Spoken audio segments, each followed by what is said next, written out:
if that mic's working. Can you hear me? Yeah. Okay. First of all, as excuse me, I didn't want to cough into the microphone. As a radio personality, as myself, I'm very cautious of what I'm doing here on the microphone. But anyway, as you started, Paul, by asking, one of the things that I've seen social networking, or should I say social networks has done for the community, or should I say our society as a whole, is, first of all, let me just give you a little background on myself. As Paul said, I was a banker, and I changed careers back in '93 to be air personality at WYBC, and can you hear me? If you hold it closer, Joe, we could. Oh, is that right? Okay, sorry. It's just that I'm getting a lot of feedback in the back, and a radio guy like myself, I keep telling you, it's really throwing me off a little bit. Oh, here we go now. It's not better at all. Let's try that again. Can you hear me now? There we go. That's my radio voice. Anyway, as I was saying, I started in radio at WYBC in New Haven, Yale Broadcasting, and as an on-air personality. And I moved on to, also I was at the time a sales associate, account executive, if we may, at WPLR in Hamden. And that was where I learned the business side of broadcasting. Then at that time, I realized that there was a need, because I often see a lot of unsigned artists trying to get their music played, and it's one of the biggest challenge for them. And I realized, well, you know what, let me look into how this internet thing that I was recently introduced to back in '97, I believe it was, can actually help these artists to do this. But I don't know if you guys remember what the internet was like back in '97. This was all pre-Facebook and MySpace and all the other social networks that are around today, Twitter and all of that. We had that great thing called dial-up. And the only way that you could have got your, the long cutter. Well, anyway, technology has advanced strongly in the last, 10 years, God knows. We are now on a thing called broadband, such as Comcast. And now AT&T is carrying broadband. Back then, the only way you can get product move fast was through T1s, 2s, or 3s. And that was also another form of broadband, but it was very expensive. When this technology became more popular in homes, I knew at that time it was a great time for me to take radio as it was, conventional radio, and bring it into the 21st century. And I started this radio station in this little 400 square feet studio on State Street, called Ugly Radio. Ugly Radio, as Paul said, will focus on unsigned hip-hop, R&B, and he left out one reggae format. And as Paul said, we not only cover just here in the U.S., we have listeners all over the world. We have artists from all over the world listening to and having their music played on Ugly Radio.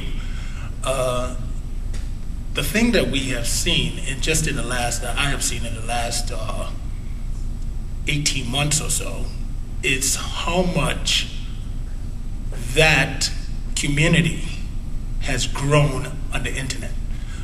First of all, you must understand, I heard earlier that today not so many people are, not many of minorities are on the net. And that was true roughly 5 years ago. But yes, they are. More people are on the net, period, than ever before. But it's how they're on the net. What are they really doing? And that brings me into the next section, which is social networks. And more people are on the net now by social networks via cell phones. I know I'm pushing 50, so what we used to do with a phone was pretty much answer. I know you guys remember the phones and the big bags when they first came out, the cell phones.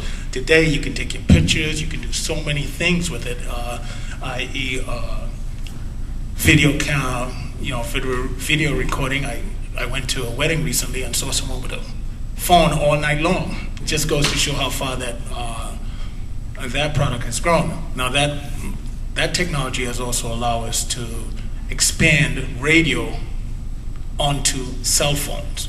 So that's how far we have come. Now, one thing in particular that I can share with you guys is when I first started with the radio, my own radio station, 5 years ago, and I said that I was only going to do unsigned artists. The music industry, people who I connected with, the record labels I'm speaking of mainly, and the broadcasting industry, they practically laughed because it's so common for anyone who's doing some form of unsigned artist. Well, they'll tie in somewhere into the signed community. And when I say unsigned, please bear with me. I'm talking about people who are not signed to the likes of Sony, Warner Brothers, something, Arista, something to that nature, major label.